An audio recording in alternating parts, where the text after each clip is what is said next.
பிற்காலம் கிறிஸ்துக்கு பின் 1300 1900 கிபி 1300க்கு பிறகு தமிழகம் வடக்கே இருந்து வந்த முஸ்லிம்களின் படையெடுப்புக்கு ஆளானது. மக்கள் சிலர் முஸ்லிம்கள் ஆயினர். இதனால் அரேபியாவில் தோன்றிய இஸ்லாம் தமிழகத்தில் குடிபுகுந்தது.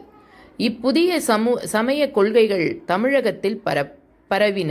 இச்சமயத்தார் வழிபாட்டுக்குரிய மசூதிகள் நாடெங்கும் கட்டப்பெற்றன. முஸ்லிம்கள் பேசி வந்த அரபு சொற்கள், இந்துஸ்தானி சொற்கள், பாரசீக சொற்கள், உருது சொற்கள், சலாம், சொக்காய், கஜானா, மாமூல் போன்றவை தமிழர் பேச்சு வழக்கிலும் நூல் வழக்கிலும் பைய இடம்பெற்றன. மைசூர் நாட்டை ஆண்ட ஹாய்சலர் சிறிது காலம் தமிழகத்தை ஆண்டனர்.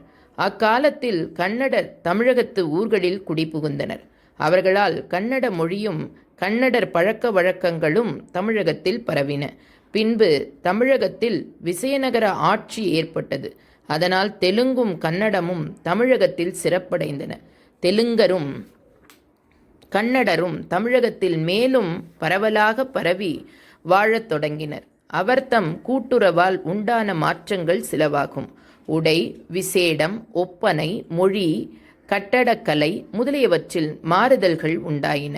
மதுரை, தஞ்சை, செஞ்சி இவற்றில் உண்டான நாயக்கர் ஆட்சி காலத்தில் தெலுங்கர் இப்பகுதிகளில் மிக பலராக குடியேறினர். இப்பகுதிகளில் உள்ள சிற்றூர்களின் பெயர்களே இந்த உண்மையை நன்கு புலப்படுத்தும். நாயக்கர் பலர் பாளையக்காரராக இருந்து தமிழகத்தின் பகுதிகளை ஆண்டு வந்தனர். கட்டபொம்மன் முதலியோர் பாளையக்காரரே ஆவர்.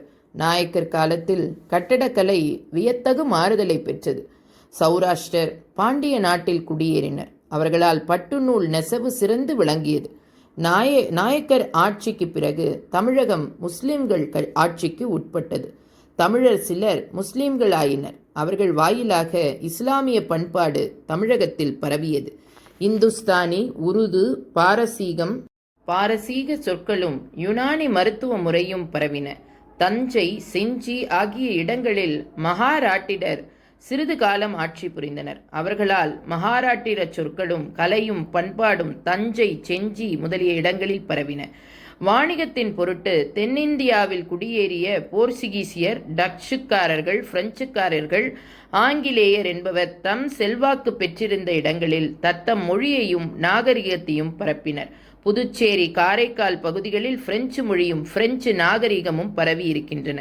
வெள்ளையர் கைப்பற்றி ஆண்ட தமிழகம் முழுவதும் ஆங்கிலேய மொழியும் ஆங்கில நாகரிகமும் வேரூன்றி